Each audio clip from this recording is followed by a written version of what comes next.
Muito bom dia a todos. 2 horas e 15 minutos. Vamos então iniciar a nossa lição da Escola Dominical, como é hábito, com uma palavra de oração, evocando a presença do Senhor e pedindo que nos dê sabedoria para este momento em que nós vamos estudar a sua palavra. Oremos então. Senhor nosso Deus, te agradecemos. Te agradecemos porque nos podemos reunir aqui mais uma vez. Já começamos ontem, Senhor, com aquele jantar que na verdade é uma celebração também da nossa relação e daquilo que tu representas para nós. Obrigado pelo estudo que tivemos sobre a importância dos pais, Senhor, instruírem os filhos no culto doméstico. Te pedimos agora que possas continuar a ser connosco, que estamos aqui, Senhor, para juntos estudarmos a Tua Palavra. Abençoa cada um dos presentes, professores, alunos, para que seja um estudo, Senhor, coletivo entre todos e para que todos possam aprender, Senhor, aquilo que é a Tua Palavra, como Tu, Senhor, nos ordenaste que nós devamos estudá-las para sabermos exatamente, Senhor, aquilo que Tu queres que nós façamos e a maneira como nós nos devemos comportar e estar diante de Ti. Então capacita-nos, dá-nos humildade, Senhor, e dá-nos também a alegria de querer aprender cada vez mais de Ti. Sei com cada um dos que estão presentes, assim como aqueles que não podem estar, mas de alguma forma também nos acompanham, Senhor. No nome do Senhor Jesus Cristo. Amém. Meus irmãos, nós estamos a estudar o livro de Atos, de Êxodo, peço desculpa. Começamos bem no início, no livro de Gênesis, no primeiro capítulo, no primeiro versículo. E fomos fazendo o estudo, quase em alguns momentos, versículo por versículo. E hoje, correndo tudo bem, nós vamos terminar o livro de Êxodo. E depois a ideia é dar continuidade, ainda que não vamos passar por todos os capítulos, como vamos fazer hoje, mas nós vamos ter uma ideia geral daquilo que é a história do livro e ver aquilo que nós podemos tirar como lições práticas para o nosso dia-a-dia. Então, os irmãos, lembram-se, o livro de Êxodo significa saída, e o grande evento do livro foi a saída do povo de Israel do Egito. Então o Senhor libertou o povo de Israel no Egito, guiados por Moisés, e eles saíram da terra do Egito e depois rumaram para o Monte Sinai. Se tiverem um mapa na cabeça, andem ligeiramente para o lado direito do mapa e depois para baixo, para a Península do Sinai, e eles então agora estão ali no sopé da montanha, e o Senhor manifestou-se a partir do Monte Sinai, por isso é que também se diz o Monte do Senhor. E a partir dali o Senhor deu os 10 mandamentos e nós continuamos a estudar cada um dos mandamentos, o significado e as implicações que aquilo tinha para a vida das pessoas.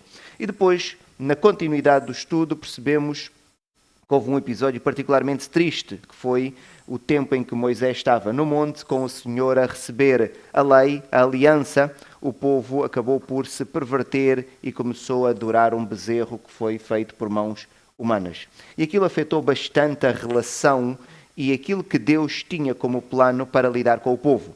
E nós vamos dar continuidade então ao estudo, já passamos por esta fase, mas é bom que nós tenhamos na cabeça que a relação que existia entre Deus e o povo, ela foi afetada, ela foi quebrada. O Senhor chegou ao ponto de ter o desejo de destruir todo o povo, mas Moisés intercedeu. Vamos dar continuidade a este estudo e havemos de chegar agora ao final, mas ver que isto ainda tem implicações e por isso quando tivermos a estudar hoje os vários pontos da lição, tenhamos isto na cabeça que a relação entre o Senhor e o povo, ela não estava como inicialmente estava ou como o Senhor tinha previsto que ela deveria estar.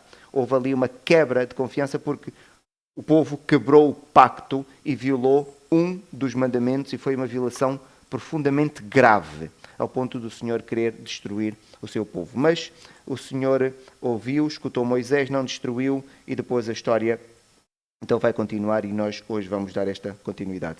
Os pontos que temos para a lição de hoje são aqueles que vos apresento. Eu tenho aqui algum receio. Eu creio que enviei a lição errada ou se calhar está um slide da semana passada. Peço por favor que revejam. Se enviei a lição errada, eu peço depois aqui um bocadinho de paciência para enviar os slides certos, porque estamos ali os slides da semana passada. Então, para hoje nós vamos falar sobre a tenda da congregação. Vamos ver mais um momento de intercessão em que Moisés vai rogar ao Senhor pelo povo. Vai haver aqui a renovação da aliança, em que o Senhor vai novamente rever a aliança que tem com o povo e o povo vai se comprometer.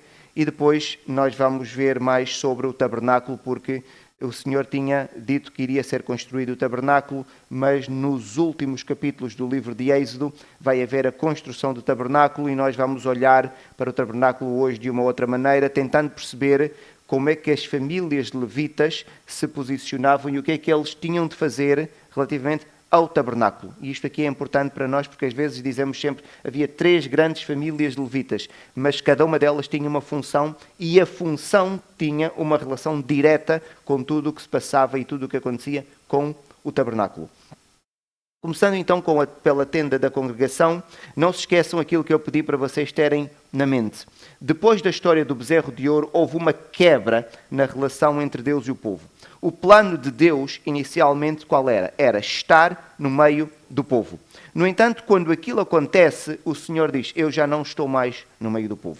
O Senhor iria enviar, lembram-se como nós terminámos a lição na semana passada, um anjo. E o anjo do Senhor agora seria aquele agente enviado pelo Senhor que estaria no meio do povo para guiar o povo ao longo da sua jornada. Então, quando o Senhor agora dá esta notícia e diz, eu no vosso meio já não vou, porque vocês são um povo desobediente, e a expressão que o Senhor utiliza diz mesmo de dura cerviz, para que não te consuma eu no caminho. Dura cerviz, a ideia era daquele animal que tem o pescoço duro e quando nós queremos controlar o animal para ele fazer aquilo que nós queremos, o animal não faz.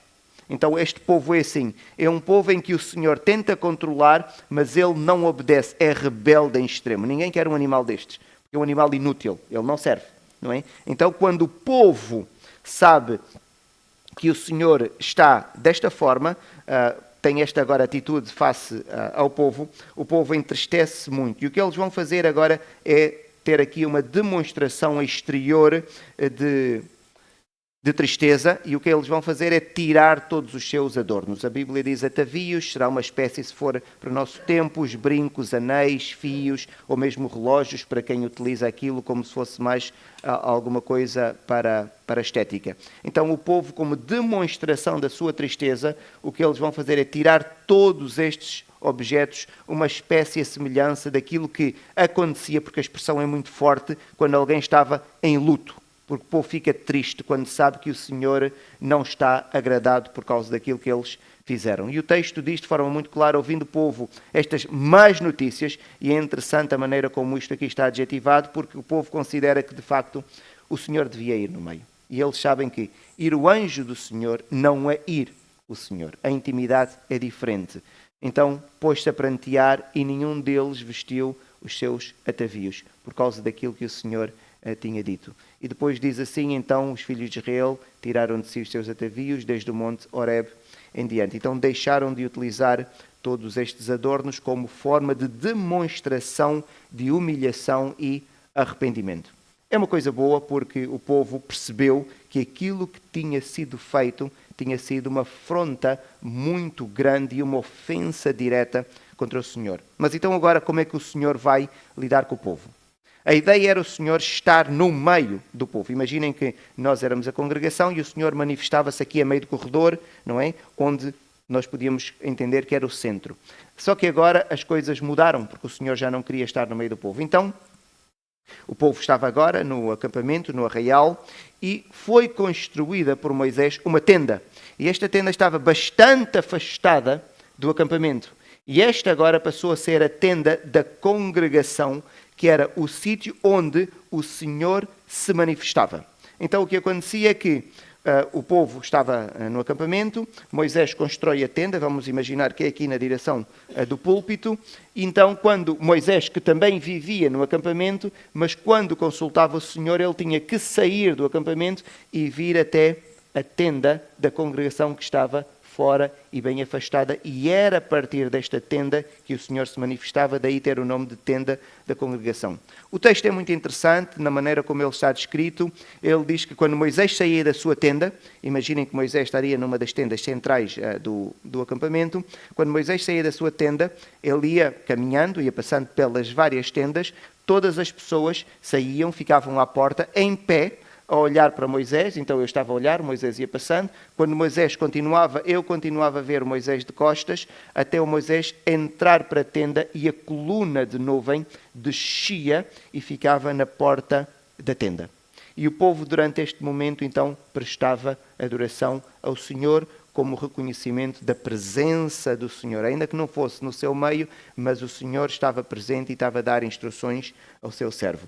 E toda a descrição eu recomendo, por favor, possam ler em casa, ela acaba por ser muito interessante, gera alguma confusão porque parece que Moisés é que vivia na tenda, mas depois quando lemos bem o contexto e algumas versões que ajudam como a Bíblia para a linguagem como nós falamos hoje fica muito clara, porque numa linguagem antiga às vezes não é tão fácil percebermos. E o texto diz o seguinte: quando Moisés saía para a tenda, todo o povo se erguia à porta da sua tenda. Então cada um estava na porta da sua tenda, até entrar ele na tenda. E aqui estamos a falar da tenda da congregação.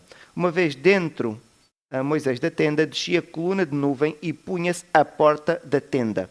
E o Senhor falava com Moisés. Todo o povo via a coluna de nuvem e cada um, à porta da sua tenda, adorava o Senhor. Então, a coluna de nuvem é difícil nós descrevermos, porque nunca ninguém viu, mas acredita-se que fosse uma espécie de coluna vertical, não é? Não se sabe exatamente se era cilíndrica ou não, mas que ficava desde lá de cima do céu até cá abaixo, de modo a que todas as pessoas do acampamento conseguiam perceber que estava ali alguma coisa. Estava ali alguma coisa que era visível ao olho humano. Então isto seria a coluna de nuvem que representava a presença do Senhor. Então nós percebemos que o povo percebeu o seu erro. Percebemos então que o povo queria verdadeiramente adorar ao Senhor. E a história do bezerro de ouro foi um equívoco e foi uma mistura normal, muito humana, daquilo que é a adoração séria e honesta que nós devemos ter, mas ao mesmo tempo queremos misturar com práticas humanas e queremos adorar alguma coisa que seja visível. Mas o Senhor é diferente de todos os outros deuses e queria que as pessoas o adorassem em espírito e não porque era alguma coisa material.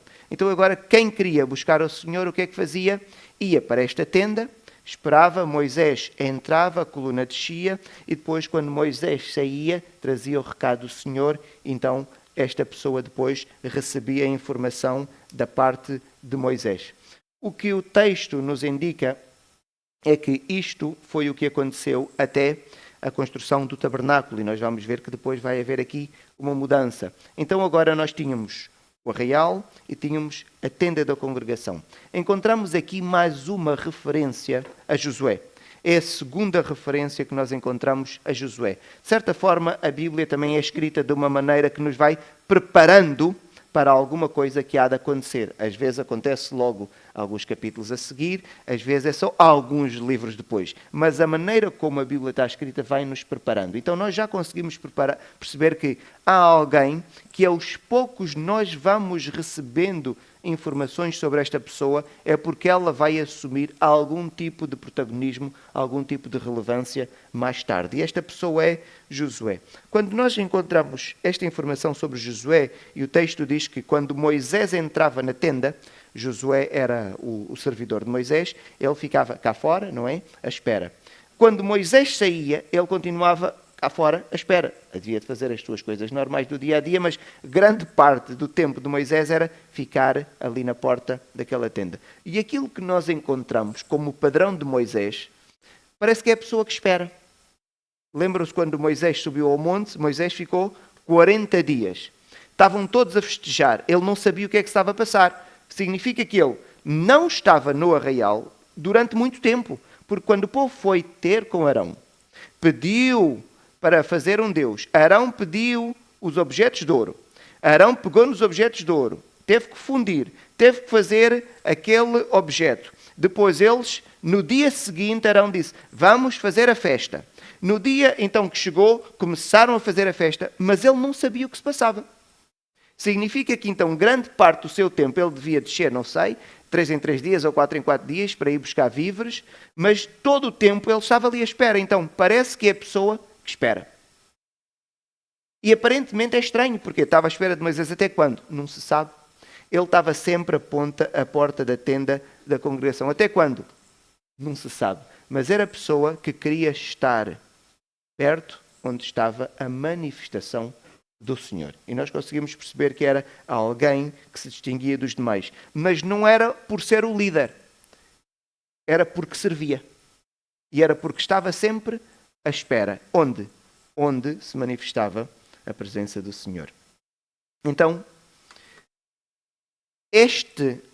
esta forma de organização resulta deste episódio do bezerro de ouro, em que o Senhor disse, eu no meio de vocês já não vou, então agora a tenda está fora do arraial. Não é? E Moisés disse ao Senhor, numa conversa que eles têm, que o Senhor tinha dito que iria conduzir, mas ele pede esclarecimentos. O Senhor disse que o anjo agora é que vai guiar o povo. Moisés diz, mas eu sei quem tu és, eu falo contigo. Tu permites que eu fale contigo face a face. Agora este anjo, não sei quem é. Esclarece-me, quem é que vai connosco? E o texto depois tem ali duas expressões que podem gerar alguma confusão. O Senhor diz a Moisés, eu vou contigo, e eu vou estar contigo, e te darei descanso. Ou seja, o Senhor está a dizer a Moisés, não te preocupes, eu vou estar contigo. No versículo seguinte, Moisés diz, mas se tu não vais comigo... Mas, afinal, o Senhor tinha dito que ia com ele. O texto, se os irmãos depois forem ver, no versículo em que o Senhor diz, eu vou contigo, está a falar a Moisés do ponto de vista pessoal. Eu vou estar contigo. Até porque mais tarde o Senhor diz a Moisés, eu conheço pelo teu nome, eu tenho intimidade contigo. Com este povo não, mas contigo eu tenho. Então o Senhor diz, eu vou contigo. Moisés, quando depois mete-se no meio do povo e diz, se tu não fores comigo e não fores com este povo, então Moisés diz, eu aí não quero ir. E o Senhor vai ter então aqui esta conversa com Moisés e depois deles conversarem, o Senhor vai acabar por aceitar aquilo que é o pedido de Moisés. E mais uma vez nós percebemos aquilo que é o coração de Moisés, porque a preocupação de Moisés é que o povo tenha a presença do Senhor, porque sabe que não é a mesma coisa. E o texto depois termina dizendo, toda esta passagem, disse o Senhor a Moisés, farei também isto que disseste. E o que é que Moisés tinha pedido?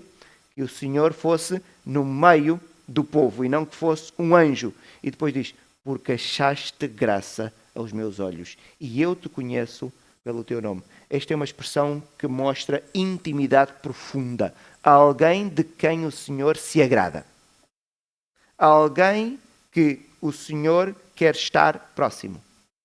Então o Senhor, o que é que faz? Atende aquilo que foi o rogo de Moisés. O rogo de Moisés por quem? Por ele próprio? Não, porque Moisés tinha recebido do Senhor a promessa de que o Senhor iria estar com ele, pessoalmente. Mas Moisés zela por quem? Pelo povo. Então vemos que é um líder que está preocupado não consigo, mas é um líder que a preocupação é o povo. E Moisés apenas quer que o Senhor possa estar ali, porque ele sabe que o anjo não é o Senhor. Então, várias coisas que nós podemos tirar daqui. A primeiro é o bom exemplo de liderança de Moisés, que é o líder que zela pelo povo e não está preocupado com os seus interesses. A segunda, e eu creio que é a mais importante coisa que nós podemos aprender aqui, é que nós podemos ter muitas coisas, e algumas até indiretamente estarem relacionadas com o Senhor, mas nenhuma delas se compara com a proximidade que nós podemos ter com o Senhor. Eles podiam ter um bezerro, e o bezerro, não se esqueçam daquilo que Arão disse, este é o Senhor, vamos fazer uma festa ao Senhor. Mas não era diretamente o Senhor. Então, nós devemos sempre procurar estar com o Senhor. E a terceira coisa que eu destaco aqui neste texto tem a ver com o pedido de Moisés. É a segunda vez que Moisés tem uma conversa com o Senhor. E o Senhor tem um desejo numa direção. E quando Moisés começa a falar com o Senhor, o que é que faz? Atende ao pedido de Moisés. O Senhor não mudou de natureza, nem mudou os seus princípios, mas atende aquele que é o pedido do seu servo. E a questão aqui é, por que o Senhor atende ao pedido de Moisés? Porque existe intimidade. Então, muitas vezes nós oramos, o Senhor não responde, porque a nossa oração não é sábia, ou não é o melhor para nós, mas eu acredito que na maior parte das vezes o Senhor não responde, porque o Senhor não nos conhece pelo nome. Nós oramos de vez em quando. Normalmente a nossa oração é uma lista de supermercados em que nós temos pedidos e coisas que queremos. E o Senhor não nos conhece pelo nome. Aqui é surpreendente como é que 2 vezes este homem ora e o Senhor diz, eu vou fazer isto. E ele intercede e o Senhor, está bem, eu vou fazer o que tu estás a dizer. Então eu vou fazer isto que tu me pediste. Por 2 vezes Estamos a falar aqui de mudanças estruturais. E volto a dizer, não que o Senhor tivesse mudado de natureza, nunca isto aconteceu, nem vai acontecer, mas o Senhor simplesmente anuiu aquilo que foi o pedido do seu servo e o plano que o Senhor tinha e iria concretizar, e concretizou-se normalmente de acordo com aquilo que era o seu desejo. Então, depois do Senhor ter aceitado ir no meio do povo, porque foi este o pedido de Moisés, não é? O que é que vai acontecer? Moisés, mais uma vez agora, sobe ao Monte Sinai. E desta vez o Moisés vai subir, vai levar 2 tábuas de pedras que ele vai talhar, porque não se esqueçam, as outras tábuas onde estavam escritos os 10 mandamentos tinham sido partidas. Quando Moisés desceu do monte e viu a idolatria, quebrou as tábuas, então agora ele vai descer com 2 pedras, novamente ele vai subir ao monte. E vai permanecer 40 dias novamente no monte. Desta vez o povo tinha bem noção de que não iria mais corromper-se, como na história do bezerro de ouro, e felizmente nós não encontramos nenhuma informação de corrupção, e eu penso que a tristeza que eles estavam a viver por causa daquele episódio ainda estava a sentir-se profundamente. E Moisés agora vai ficar lá 40 dias, e o texto diz: e ali esteve com o Senhor 40 dias e 40 noites, não comeu pão, nem bebeu água, e escreveu nas tábuas as pedras da aliança, as 10 palavras que são aquilo que nós conhecemos como os 10 mandamentos. 40 dias, de certeza que não era para escrever apenas aquelas 10 frases, não é? Que são um resumo da lei, mas o Senhor deu muitas outras informações e indicações a Moisés. É interessante aqui o pormenor que diz que Moisés não comeu nem bebeu. Nós sabemos que nenhum ser humano consegue ficar mais do que 3, dependendo do nível de hidratação e das condições climatéricas. Estima-se que 3 dias será, em média, o máximo que alguém consegue ficar sem beber água. Sem comer nós conseguimos ficar mais de um mês, dependendo da pessoa e do estado de saúde, mas o texto diz que ele não comeu nem bebeu. Significa que aconteceu alguma coisa extraordinária, porque Moisés estava na presença do Senhor. Então, o Senhor basta. O Senhor basta. E vamos ver que até a própria fisionomia de Moisés vai sofrer aqui algumas alterações, porque ele esteve na presença do Senhor, como nós vamos ver mais adiante. Então, no monte com o Senhor, Moisés vai ouvir a palavra do Senhor, novamente a repetição da aliança. O Senhor vai novamente falar da terra que tinha prometido e queria dar ao povo. O Senhor vai dar ordens muito específicas, porque vai dizer: vocês vão receber esta terra que eu vos vou dar. Vocês vão entrar, mas nesta terra vivem pessoas. E estes povos são maus. Então não há misturas com este povo. Vocês vão chegar, não se misturem com eles, não façam negócios, não casem com pessoas deste povo. Então não há aqui casamentos mistos, deve haver uma separação. Estes povos são pagãos, não me conhecem, e eles têm lá os seus sítios de adoração.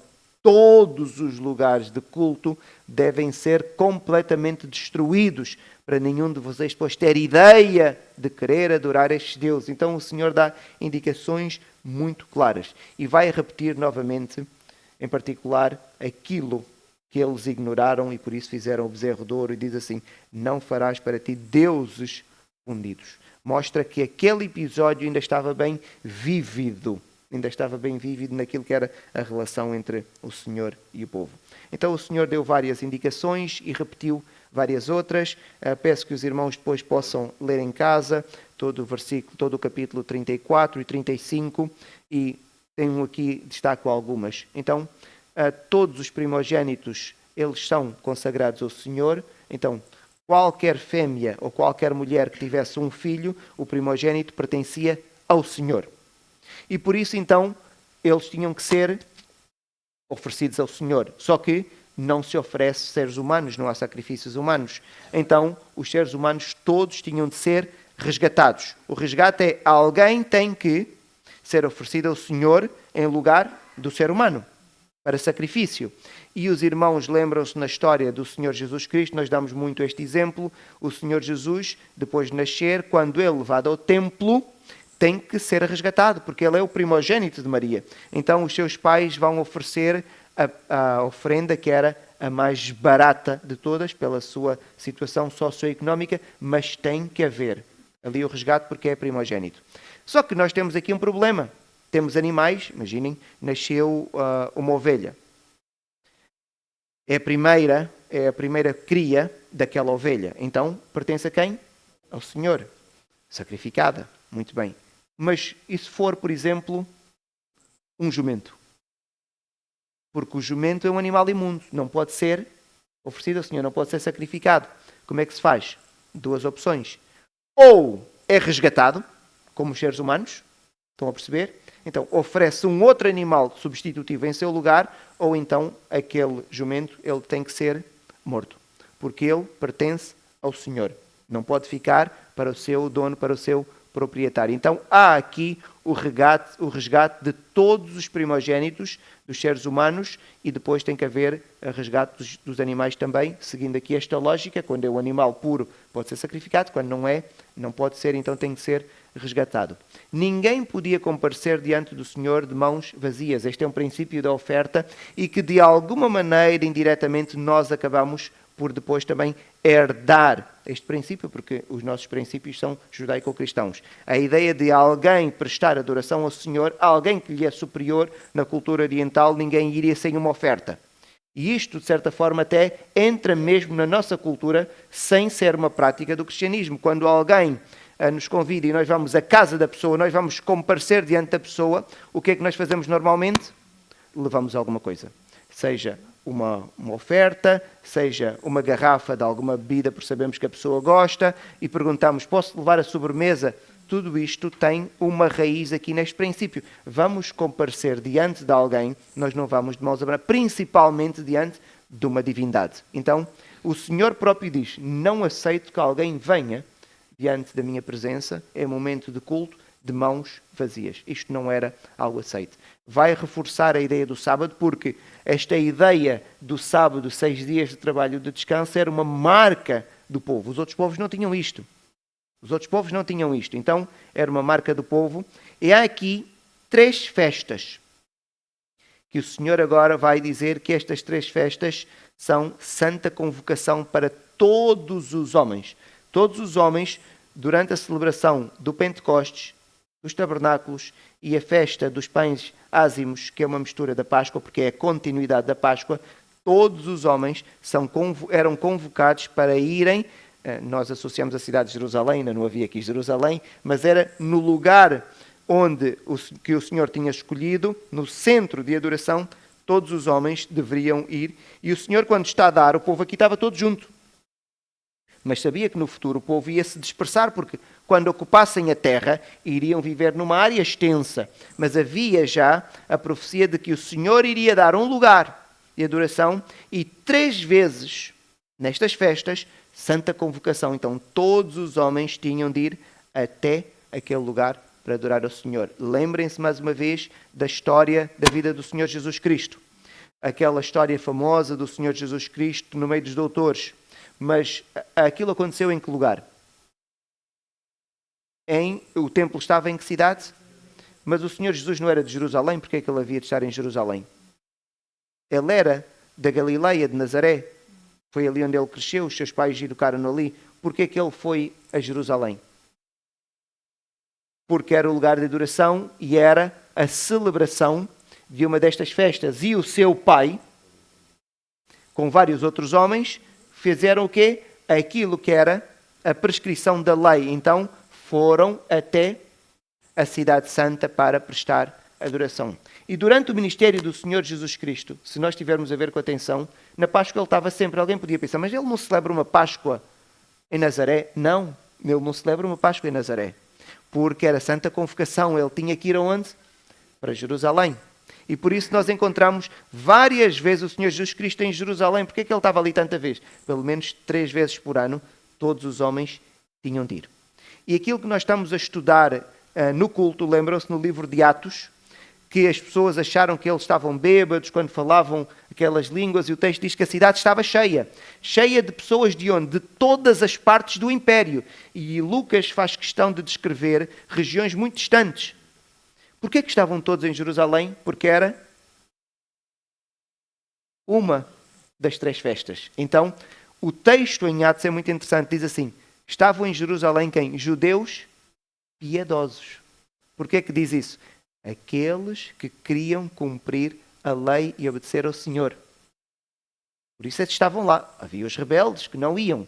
Mas os piedosos, eles estavam ali porque era ali onde eles deviam estar.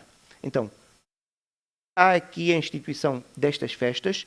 Não se podia oferecer nada sangue com material levedado, com pão levedado, porque se por um lado queríamos oferecer algo ao Senhor que tivesse a ver com o sangue, que tinha a ver com o sacrifício, não vamos misturar com algo que tinha uma relação com o pecado, tinha uma conotação, o fermento com o pecado. Então havia também aqui isto simbólico. Tudo que eram os primeiros frutos da terra pertenciam ao Senhor. Vocês agora vão iniciar a colheita de um produto qualquer. Os primeiros produtos que colhiam, que muitas vezes eram os melhores no vigor daquela árvore, não era para o povo, era do Senhor. Como forma de reconhecer, recebi isto do Senhor.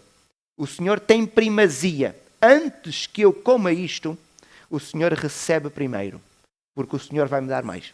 Se por um lado era reconhecimento, mas também era fé, que o povo tinha que ter pelo Senhor. E depois temos aqui uma prescrição para não cozer o cabrito no leite da sua mãe. Eu procurei vários comentários, ninguém consegue encontrar na Bíblia uma explicação para isso. E por isso acredita-se que era uma prática cananita, e para que o povo não replicasse a prática, então o Senhor dá esta prescrição, mas não existe uma explicação consensual e nem através do ensino das Escrituras nós conseguimos encontrar alguma coisa que nos explique isto. Eventualmente algum dia alguém poderá descobrir, mas é apenas uma prescrição que o Senhor dá, e nestes casos aquilo que nós fazemos deve ser uma de 2 coisas, sendo que uma está certa e outra está errada. Podemos dizer, porque eu não sei, não vou fazer, ou posso dizer, mesmo não sabendo, mas porque o Senhor pede, eu vou fazer. E esta deve ser a nossa atitude. Eu não sei o porquê. Pode ser que um dia venha a saber. Mas mesmo se eu não vier a saber, se o Senhor pede, alguma razão existe. Então o princípio aqui é, vou obedecer ao Senhor. E não ser eu a ser o juiz daquilo que eu faço ou que não faço. E por isso é que vivemos num mundo em que há pessoas que dizem, eu adoro o Senhor a minha maneira. Não. Ninguém adora o Senhor a sua maneira. Nós, se queremos, devemos adorar o Senhor a maneira como o Senhor disse que deve ser adorado. E se ele, para o povo, disse para não fazer isto, ainda que nós não percebamos, eu acredito que o povo tenha percebido, deve ser feito.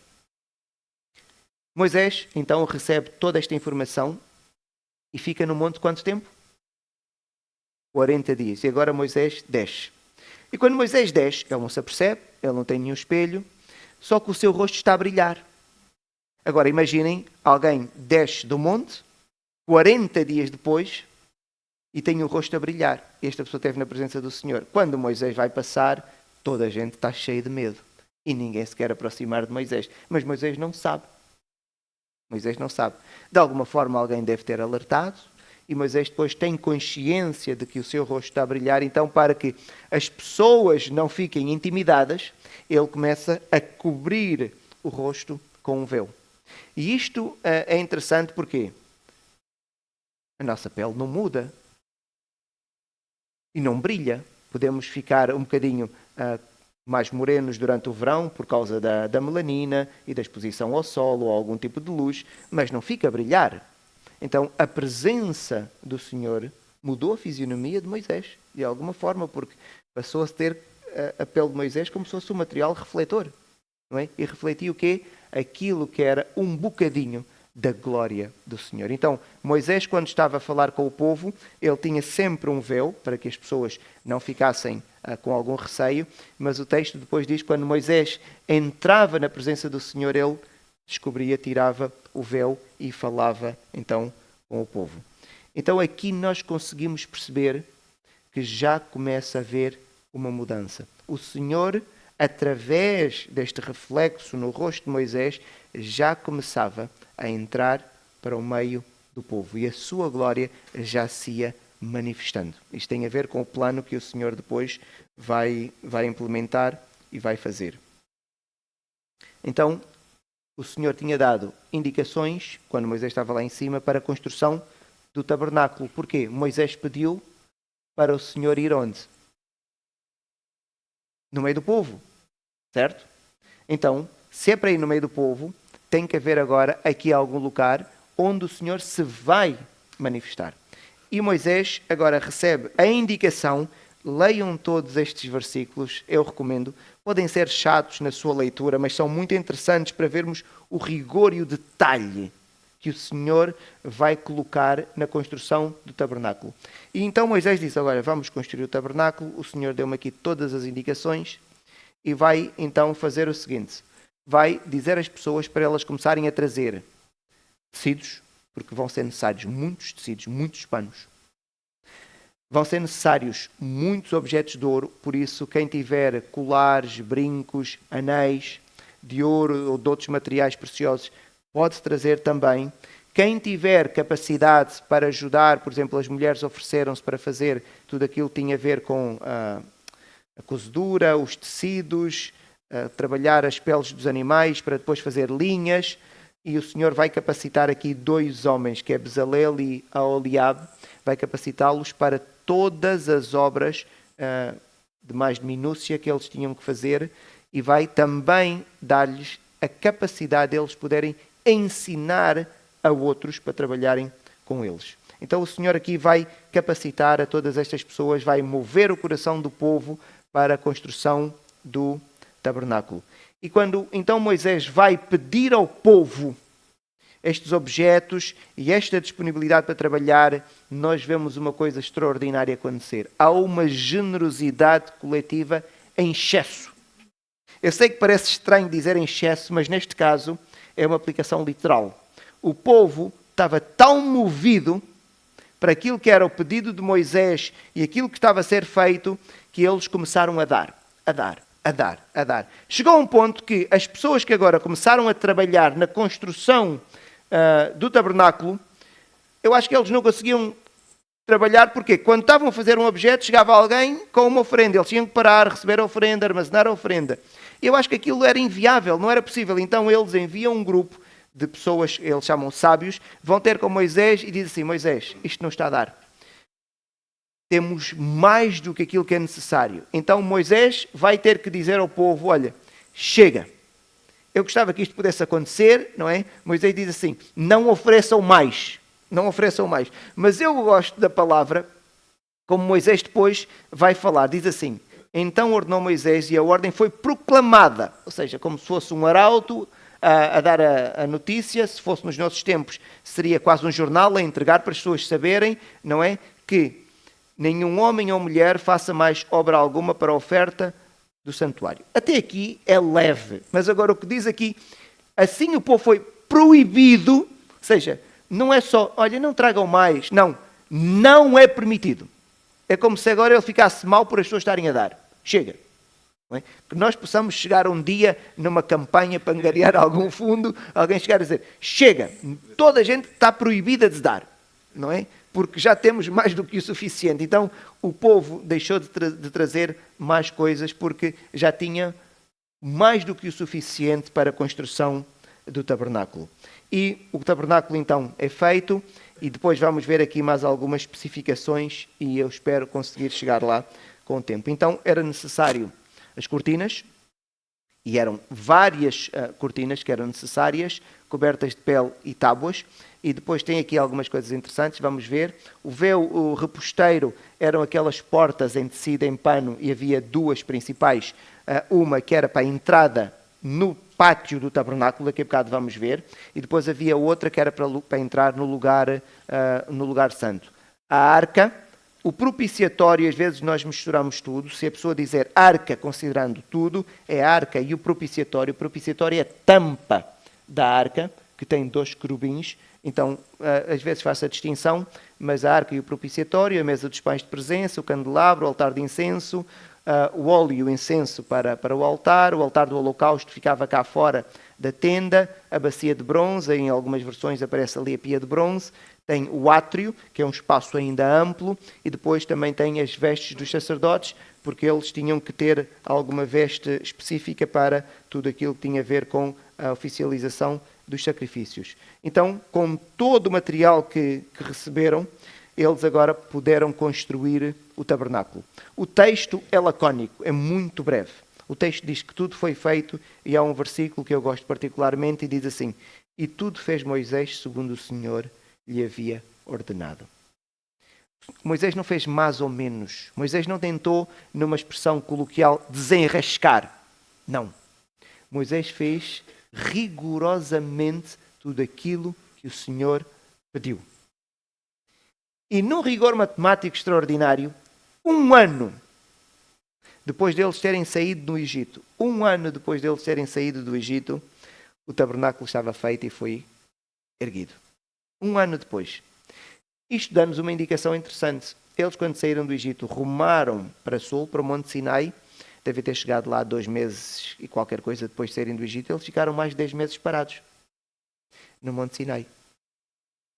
Mais de 10 meses eles ficaram ali parados no Monte Sinai. Era o tempo que eles precisaram para organizarem-se como povo, receberem a ordem, deixarem maus vícios, más práticas, porque quando nós estamos a ler a lei, há coisas que têm a ver com a relação entre pessoas. Porquê? Eles não sabiam. Eles vinham de um contexto pagão. Eles vinham de um contexto agressivo, bruto, violento. Então o Senhor tem que mudar todo o coração deste povo, as práticas deste povo. Então, diz o seguinte: no primeiro mês do 2º ano, no primeiro dia, se levantou o tabernáculo. 1 ano depois deles terem saído do Egito, agora o tabernáculo estava erigido. E o que é que vai acontecer? A presença do Senhor fez-se sentir. E o texto diz: então a nuvem cobriu a tenda da congregação. E agora aqui já é o tabernáculo. E a glória do Senhor encheu o tabernáculo, de tal maneira que Moisés já nem podia entrar. A glória do Senhor ocupou aquele espaço e Moisés não conseguia entrar. Porquê? Porque a nuvem permanecia sobre a tenda e a glória do Senhor enchia o tabernáculo. Estes homens viram coisas que nós nunca vamos ver. Porque a nuvem era alguma coisa que dava para ver de todo o acampamento. Então imagina todas as pessoas a verem aquela nuvem, o tabernáculo cheio. Eu nem sei como é que era a atmosfera, mas devia-se sentir a presença do Senhor. Devia-se sentir a presença do Senhor. E este evento marca a inauguração do tabernáculo e simboliza a presença do Senhor no meio do seu povo.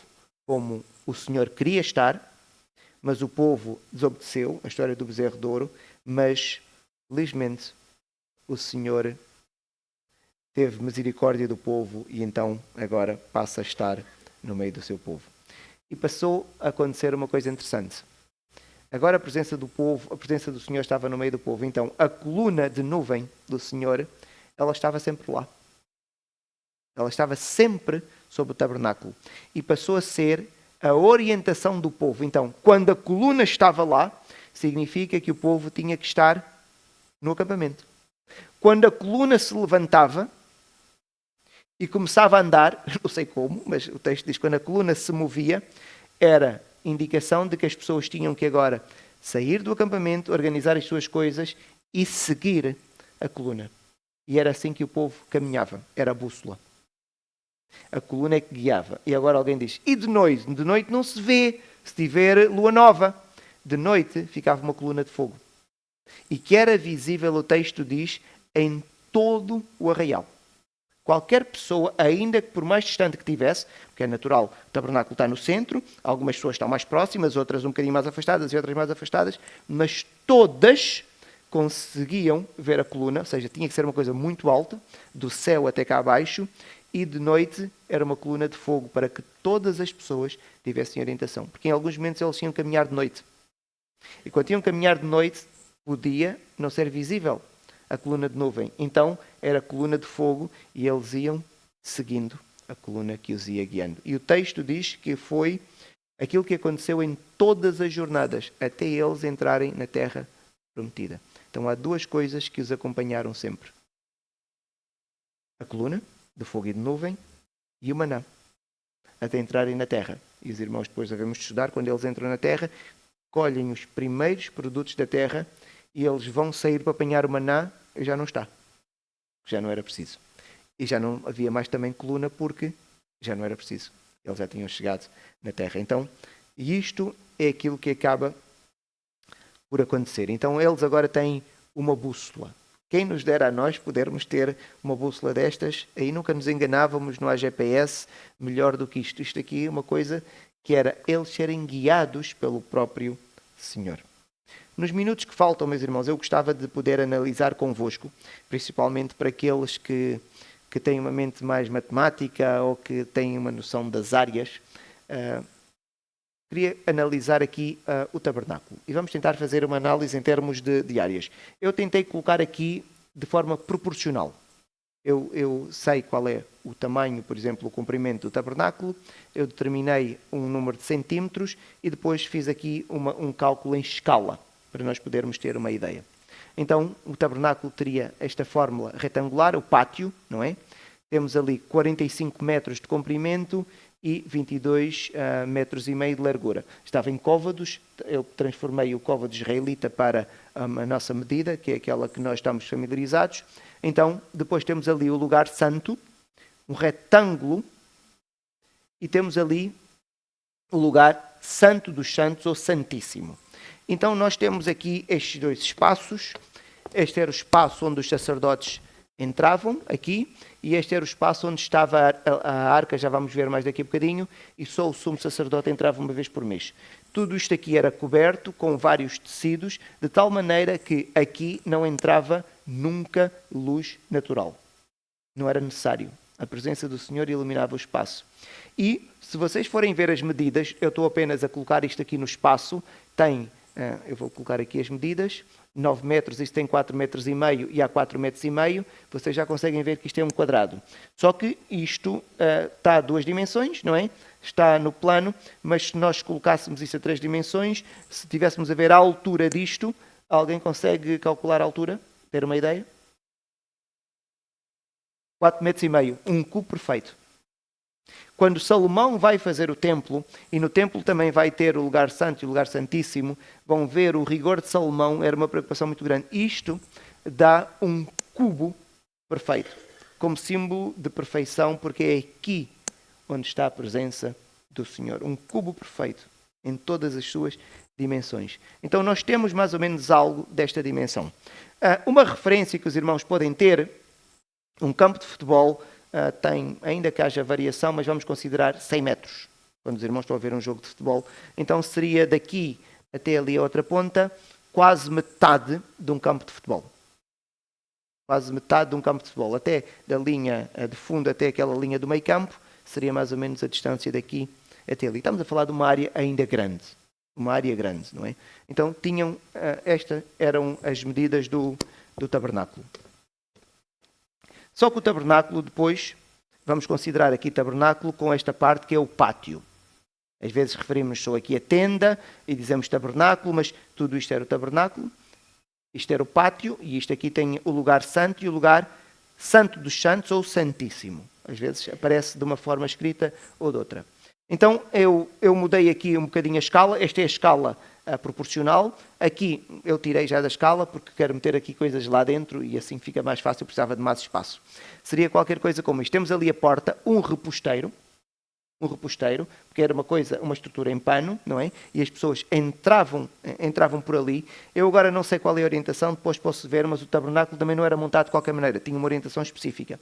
As próprias tribos, havemos de ver mais à frente, quando o povo estava acampado, elas não ficavam de qualquer maneira. As tribos estavam ordenadas, rigorosamente ordenadas. 3 de cada lado. Então tínhamos 3 aqui, 3 aqui, 3 aqui e 3 aqui.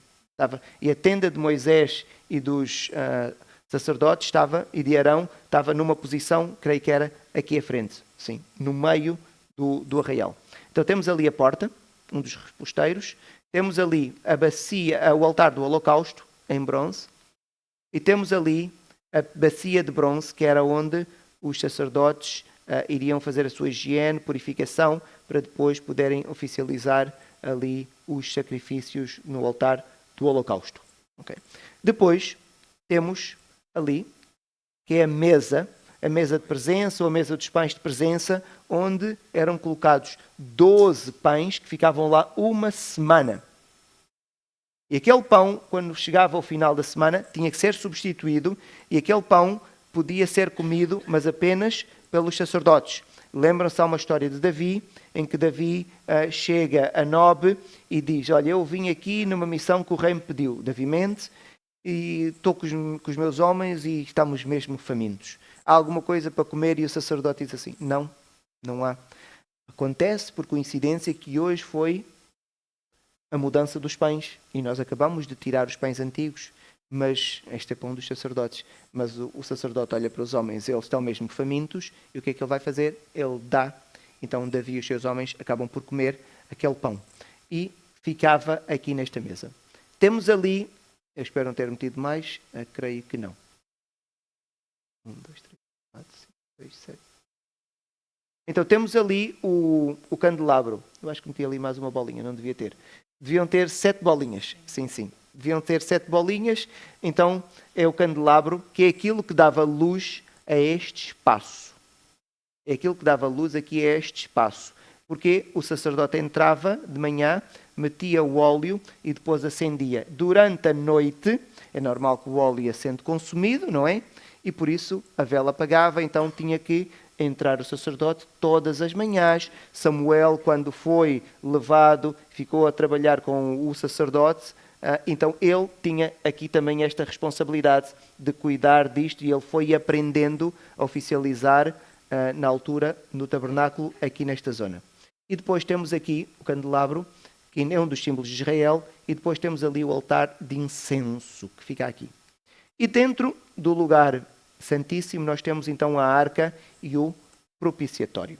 Agora, meus irmãos, eu quero mesmo avançar, quero mesmo continuar agora com uma coisa que eu considero que é importante nós pelo menos sabermos. A semana passada, ou 2 semanas, eu tinha cometido um erro. Eu disse que havia 4 famílias levitas, mas depois alguém corrigiu-me e disse, não, eu estava a fazer aqui uma confusão muito grande. Existem 3 grandes famílias levitas. Nós já tínhamos em tempo falado muito sobre isso, que eram os gersonitas, os coatitas e os meraritas. Mostra cá irmãos que têm um conhecimento profundo e estão atentos, mas foram delicados, não me envergonharam na frente, não é? Na frente da classe. E depois no final, discretamente, pastor, 3... E eu fui confirmar e era mesmo assim. Então temos aqui 3 famílias levitas. São estas 3 famílias. Muito bem. E agora temos o trabalho no tabernáculo. Quem faz o quê? Se fôssemos nós, olha, vocês os 2 hoje, não. E isto é importante nós aprendemos. Com o Senhor as coisas não funcionam assim. O Senhor não improvisa. O Senhor não improvisa. O Senhor não, volto a usar a expressão coloquial, não desenrasca. O Senhor diz, prescreve e orienta. Com o Senhor tudo é organizado. Então temos 3 famílias. E nós pensamos, todos eles são levitas, e nós pensamos que todos eles são sacerdotes. Não. Os sacerdotes apenas são desta família, dos coatitas.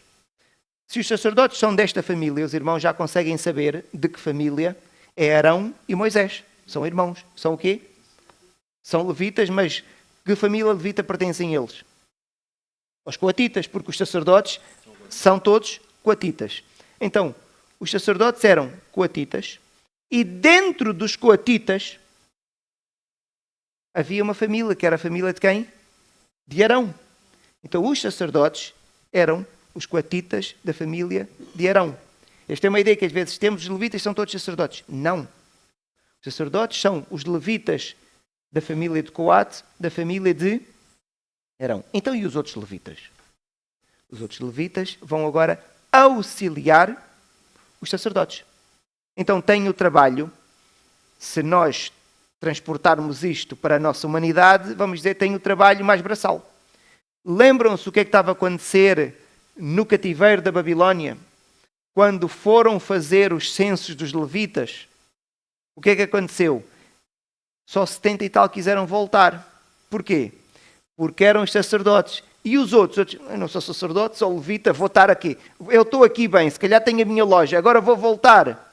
Vou estar a receber ordens do sacerdote, porque, imagina que era alguém gersonita ou merarita. Era levita, mas não podia ser sacerdote.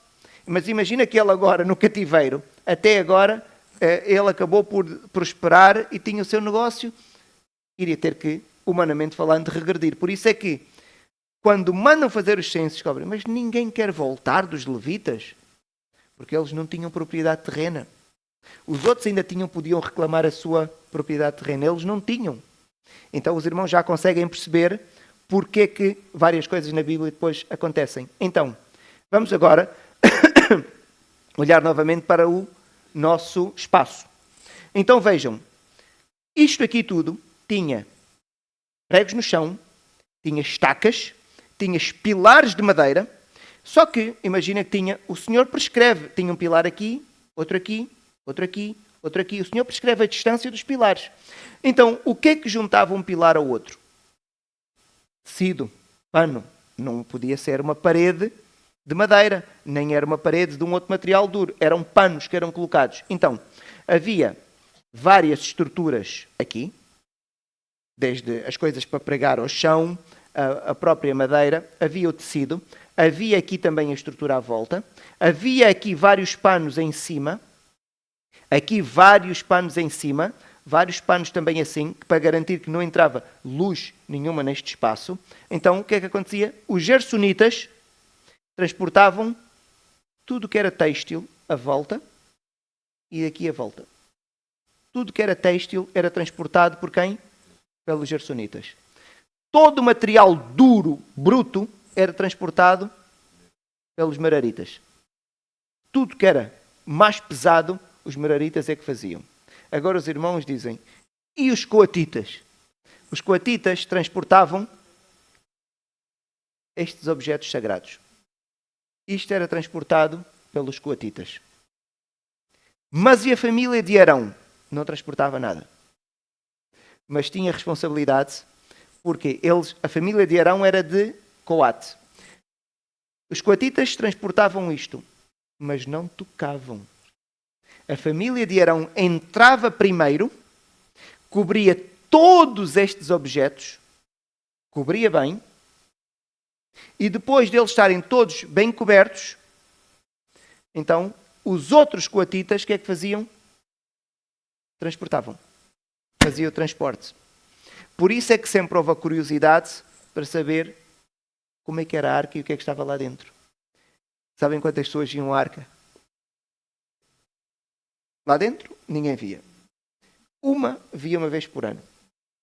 E no transporte, eventualmente, 2 ou 3 para cobrir. Mais ninguém. Então é normal que sempre houvesse a curiosidade. E lembram-se quando a arca foi levada pelos filisteus e depois os filisteus devolveram e chegou numa zona com sacerdotes e o que é que eles fizeram logo? O que é que estará aqui dentro? Quiseram logo abrir. Porque nunca ninguém via a arca e nem sequer podia tocar. A não ser os sacerdotes, que eram os coatitas, da família de quem? De Arão, que cobriam e depois de cobrir então os outros coatitas faziam o transporte. Consegui, estava aqui com algum receio. Alguma dúvida? Não vendo? Muito obrigado, meus irmãos.